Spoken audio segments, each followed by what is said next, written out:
દાખલ થાય એ ગાળેલું ગણાય, કારણ કે વસ્ત્રમાંથી અંદર જાય.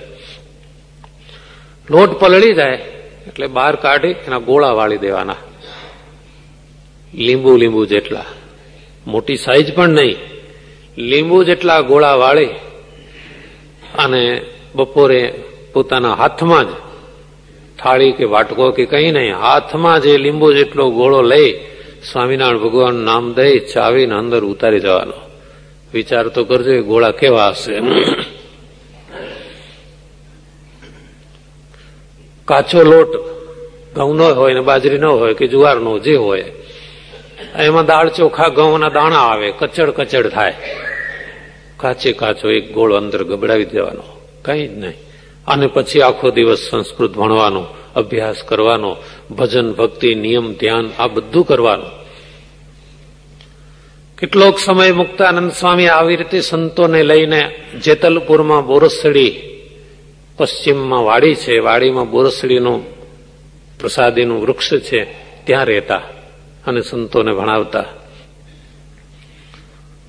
કેટલાય સંતો નિત્યાનંદ સ્વામી, વાસુદેવાનંદજી બ્રહ્મચારી આદિ સંતોની પાસે ભણતા. શ્રીજી મહારાજ એ આખો વર્ગ હતો, એને ભણનારા સંતો કહેવાતા. આ બધા સંતોને બોલાવ્યા. આજ તો તમે બધા નાના આવો મારી પાસે બેસો અને પ્રશ્ન પૂછો. બધા જ સંતો અમને પ્રશ્ન પૂછો. એટલે સંતો તૈયાર થાય.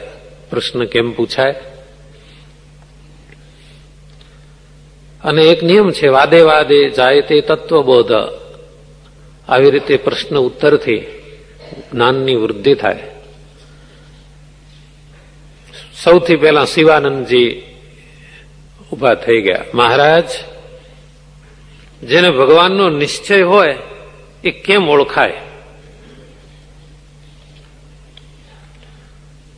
શ્રીજી મહારાજ કહે છે, ભગવાન ગમે તેવી ક્રિયા કરે, એટલે કે પરમાત્માના કોઈ પણ ચરિત્રમાં જેને શંકા ન થાય. દાખલા તરીકે ભગવાન ક્યાંક રાજી થાય, ક્યાંક કુરાજી થાય, ક્યાંક ભાગે, આ બધું જાણવા જોવા છતાં જેને નિશ્ચયમાં શંકા ન થાય, ભગવાનના ચરિત્રોમાં સંશય ન થાય, એ સાચા નિશ્ચય વાળો. જેમ કે સીતાજીનું હરણ થયું, રઘુનાથજી રડવા માંડ્યા. એ વખતે શિવ પાર્વતીજી ત્યાં આવ્યા. ભોળાનાથ જાણી ગયા આ તો એક લીલા છે, આ કઈ રડતા નથી, આ એમનું એક ચરિત્ર છે, મનુષ્ય ચરિત્ર છે. પણ પાર્વતીજી ભૂલી ગયા. રોતા દેખી શ્રી રામને ભવાની ભૂલી ગયા. એમને એમ થઈ ગયું કે હું સાક્ષાત પરમાત્મા અને સીતાજીનું હરણ થયું એમાં દુઃખી થઈ ગયા, આ તો મનુષ્ય હશે. આવું બની જાય. ભગવાન વૃંદાવન વિહારી શ્રી કૃષ્ણ પ્રભુએ અગાસુરના મોઢામાં પ્રવેશ કર્યો. આકાશમાંથી દેવતાઓ દુઃખી થઈ ગયા, હાહાકાર કરી મૂક્યો. હવે શું થશે? ભગવાન અગાસુરના મુખમાં ગયા. દેવો એમ માની લીધું કે ભગવાન અગાસુરને ઓળખી ન શક્યા, એ ભૂલા પડ્યા. પણ એવું નહોતું. ભગવાને અંદર જઈને અગાસુરનો મોક્ષ કરી દીધો. દભાણમાં સ્વામિનારાયણ ભગવાન હજારો ભક્તો હતા. દર્ભાવતીના યજ્ઞમાં, જેતલપુરના યજ્ઞ પછી દભાણનો યજ્ઞ થયો, તો દભાણના યજ્ઞમાં હજારો નહીં પણ લાખો ભક્તોની મેદની હતી. અને સ્વામિનારાયણ ભગવાન ખીજાયા. હવે વાંક તો બે ચાર ભક્તોનો હતો. ભક્તોનો ઘણીવાર વાંક આવે ને ભગવાન ખીજાય. સેવામાં રહેનારે બહુ સાવધાન રહેવું પડે. દૂર રહેવા વાળાને તો કઈ હોતું નથી. જે સેવામાં હોય એને જ સાવધાની રાખવાની હોય છે. સેવામાં રહેલા ચાર ભક્તોની એક ક્ષતિના કારણે ભગવાન ખીજાયા. અને એટલા બધા ખીજાયા, હજારો માણસો જોવા માંડ્યા. પછી સંતોએ કહ્યું, રામદાસ ભાઈએ કહ્યું, મહારાજ આવું શા માટે કરો છો? એટલે એકદમ કે છે આજે બાજરી અને ઢૂંસા જરા જુદા પાડવાના. એટલે બાજરી અને ઢૂંસા, ઢૂંસા કોને કહેવાય ખ્યાલ છે? ખેતી કરવાની સાવ ભૂલી ન જતા ક્યાંય. એમને એમ એના રોટલા નથી થતા. આપણે ભલે અડધો રોટલો લઈને ભગવાનને ધરવા માંડી જઈએ, પણ ખેતરમાંથી જયારે બાજરી તૈયાર થાય ત્યારે બાજરી અને ઢૂંસા જુદા કરવા પડે છે, એટલે કે ઉપણવા પડે. પછી બાજરી હોય એ કામ લાગે અને ઢૂંસા પછી જે થતું હોય થાય. દભાણના યજ્ઞમાં લાખો ભક્તો આવ્યા છે. ભગવાન કહે છે અમે આ એક એવું ચરિત્ર કર્યું જે સાચા હશે ને ટકોરા બંધ એ ટકશે, અને કાચા પૂછે કે લે મહારાજ તો આપણી જેમ જ ગુસ્સે થાય છે, આટલા તો ગરમ અમે નથી થતા. એટલા ગરમ શ્રીજી મહારાજ થઈ ગયા, એ થયા હેડતા ઘર ભેગા, એમાં કઈ નહીં. એટલે બાજરી અને ઢૂંસા આજે જુદા કર્યા. નિશ્ચય વાળા કેટલા અને લોલે લોલ કેટલા, હાડું હેડો કે છે, ઉપડે બધા સાથે સાથે, પણ કઈ જાણ્યા વગરના એવાય હોય છે. નિર્માનંદ સ્વામીએ પૂછ્યું, મહારાજ ભગવાનને ભગવાનના સંતમાં દોષ બુદ્ધિ ના આવે એનો શું ઉપાય?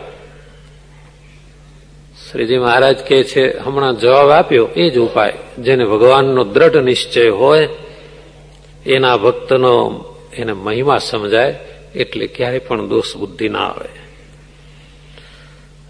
પછી નિર્માનાનંદ સ્વામી અને પ્રજ્ઞાનંદ સ્વામી ભેળા થઈને પૂછ્યું કે મહારાજ જાગ્રત, સ્વપ્ન અને સુષુપ્તિ 3 અવસ્થા છે, એમાં ભગવાનની અખંડ સ્મૃતિ કેમ જળવાય? જાગૃતમાં ઊંઘી જઈએ તોય ભગવાન, અને સ્વપ્ન ભગવાન ના આવે, એવું ક્યારે બને? સ્વામિનારાયણ ભગવાન કહે છે, એ સંતો 3માંથી એક મજબૂત હોય, જેમ કે ભય, કામ અને સ્નેહ.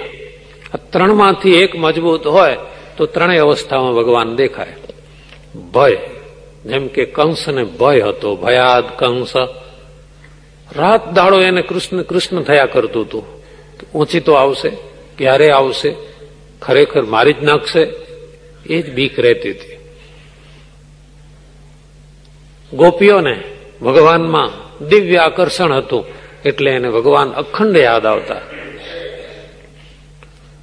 સ્નેહ, સુખદેવજી જેવા મહાત્માઓને ભગવાનમાં સ્નેહ હતો, સ્નેહ ભક્તિ, તો એને ભગવાન અખંડ યાદ આવતા.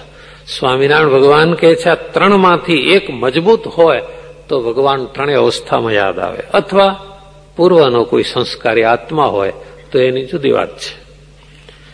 નાના શિવાનંદ સ્વામીએ પૂછ્યું, સત્સંગમાં જેનો પાયો અચળ હોય એ કેમ જણાય? અને બીજો પ્રશ્ન, આ ઈર્ષા અને રાગદ્વેષ એ કેમ ઓછા થાય? શ્રીજી મહારાજ કહે છે, સત્સંગનો જેને દ્રઢ પક્ષ હોય, કોઈ ભગવાનના ભક્તનું ઘસાતું બોલતો હોય તો ખમી ન શકે. જેમ પોતાના કુટુંબીનું કોઈ ઘસાતું બોલે એને ગરમ થાય. કોઈ હરિભક્ત જેતલપુરથી પાછા વળ્યા હતા, પૂનમનો દિવસ હતો, બહુ ભીડ હતી. એટલે જેમ તેમ બસમાં બેઠા, એટલે કંડક્ટર તો એના સ્વભાવ પ્રમાણે ગમે તેમ બોલવા માંડ્યો હશે.